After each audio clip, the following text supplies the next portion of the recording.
Hi, இன்றைக்கி என்ன நம்ம பார்க்க போகிறோம்னா ஒரு சூப்பரான நண்டு வறுவல் எப்படி பண்ணுறதுன்னு பார்க்கலாம் வாங்க. ஆயில் போட்டுக்கோங்க கடாயில். நம்ம பட்டை வகைலாம் இருக்கு இல்லையா, சோம்பு, பட்டை, லவங்கம் இதெல்லாம் போட்டுக்கோங்க. இது எங்கேயோ வீடியோ மிஸ் ஆகிடுச்சு, அதனால் போட்டுக்கோங்க. நல்லா பொரியட்டும்னு சொல்லிவிட்டு ஒரு பெரிய வெங்காயம், ஒரு பெரிய தக்காளி நல்லா பேஸ்ட் பண்ணி போட்டுக்கோங்க. போட்டுட்டு நல்லா ஆயிலில் போட்டு பட்டை லவங்கெல்லாம் வதங்கினதுக்கப்புறமா இதை போட்டு நல்லா வதக்குங்க. வெங்காயம் தக்காளி பேஸ்ட்டை வதக்கிட்டு இஞ்சி பூண்டு பேஸ்ட்டும் போட்டு நல்லா வதக்குங்க. ஒரு 2 ஸ்பூன் இஞ்சி பூண்டு பேஸ்ட்டு போடணும். போட்டு நல்லா எல்லாத்தையும் 3 வதங்கணும். கூட கருவேப்பிலையும் போட்டுக்கோங்க. கருவேப்பிலை போட்டுட்டு நல்லா வதங்கணும்.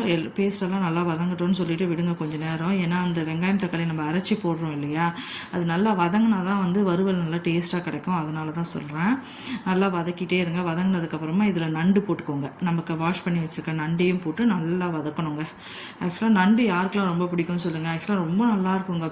மேலே தான் தோல் கடினமாக இருக்குதே தவிர, பட் டேஸ்ட்டு உள்ளே அந்த எடுத்து சாப்பிட்டோம்னா அந்த ஜூஸியாக செம்ம டேஸ்ட்டாக இருக்கும். சாப்பிட்றதுக்கு ரொம்ப பிடிக்கும். பட் ஆனால் ரொம்ப ஹீட்டுன்றதுனால யோசிச்சு தான் சாப்பிடுவேன். அம்மாலாம் அந்த சைனஸ் இந்த முகம் வீங்கி போயிருக்க சொல்லலாம், இதை சாப்பிட்டு சொல்லிகிட்டே இருப்பாங்க எல்லாரும். எங்கள் ஹஸ்பண்ட் ரொம்ப சாப்பிட சொல்லுவாங்க. அவருக்கு ரொம்ப பிடிக்கும் இது. இந்த மாதிரி நண்டையும் போட்டு நல்லா வதக்குங்க. இதில் நாட்டு நண்டுலாம் செய்கிறாங்க. பட் நாட்டு நண்டுலாம் செஞ்சது இல்லைங்க. எனக்கு எங்கேயும் கிடச்சதும் இல்லை, நாங்கள் செஞ்சதும் இல்லை. இந்த மாதிரி நண்டு நல்லா வதங்கட்டும். மசாலாவோட வதங்கினதுக்கப்புறம் நல்லா ஒரு மஞ்சப்பொடி போட்டுக்கோங்க. மஞ்சப்பொடி என்ன போடணும் ஆக்சுவலாக இந்த நண்டுக்கெலாம் நல்லா மஞ்சப்பொடி போட்டுக்கோங்க. போட்டுட்டு மிளகாய் பொடி கொஞ்சமாக போட்டுக்கோங்க. நான் எவ்வளோ கொஞ்சமாக தான் போடுறேன். ஒரு டேபிள் ஸ்பூன் போட்டுக்கோங்க போதும். ஏன்னா நம்ம பெப்பர் போட போகிறோம். அதனால் உப்பு கல்லுப்பு தான் போட்டேன். கொஞ்சமாக கல்லுப்பு போட்டுட்டு நல்லா ஒரு பெரட்டி மசாலாவை நல்லா வதக்குங்க. எதுக்காகனா அப்போ தான் எண்ணெய் நல்லா பிரிஞ்சு வரும். அதுக்காக நல்லா மசாலாவோடு போட்டு நண்டையும் வதக்குங்க. இது கொஞ்சம் கஷ்டமாக தான் இருக்கும் வதக்கிறதுக்கு. நிறைய நண்டுலாம் அந்த வதக்கவே முடியாது. கொஞ்சம் நல்லா வதக்கினதுக்கப்புறமா கொஞ்சமாக தண்ணி ஊற்றிடுங்க. ஊற்றிட்டு நண்டு நல்லா அந்த மசாலாலாம் வேகட்டும்.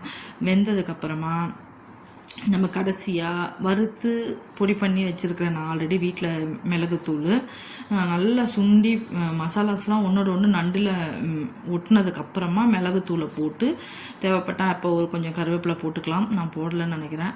மிளகுத்தூளை நிறைய போடுங்க. நல்லா ஒரு ஸ்பூன் கிட்ட, ஒரு டேபிள் ஸ்பூன் கிட்ட போட்டுட்டு நல்லா கிளறி போட்டு மிளகுத்தூள் போட்டால் ரொம்ப வேக வைக்கக்கூடாது. ஒரு 5 நிமிஷம் அப்படியே பரட்டி விட்டுட்டு ஆஃப் பண்ணிடுங்க. சூப்பரான நண்டு வறுவல் ரெடி. சாப்பிட்டு பார்த்தீங்கன்னா விடவே மாட்டீங்க, அவ்வளோ டேஸ்ட்டாக இருக்கும். அந்த வெங்காயம் தக்காளியெல்லாம் நம்ம அரைக்காமல் பண்ணோன்னு வச்சுக்கோங்களேன், திப்பியாக இருக்கும். நண்டில் மசாலாவும் ஏறாது, ரொம்ப தலைவலியாக இருக்கும். அந்த மாதிரி பண்ணால் அந்த வறுவல் நல்லா வராது. வெறும் மிளகே ரொம்ப போட்டு சாப்பிட்ணுன்னா மிளகாய் பொடியை ரொம்ப கம்மி பண்ணிவிட்டு மிளகே போட்டுக்கலாம். எப்படி தொக்கு மாதிரி வந்துச்சு பாருங்கள், செம்மையாக பரண்டு ஜூஸியாக. இப்படியே கூட சாதத்தில் போட்டு பசஞ்சு சாப்பிட்லாம். மிளகுத்தூள் போட்டுட்டு கொஞ்சம் லிக்விடாக எடுத்துக்கினோம்னா அது குழம்பாயிடும்.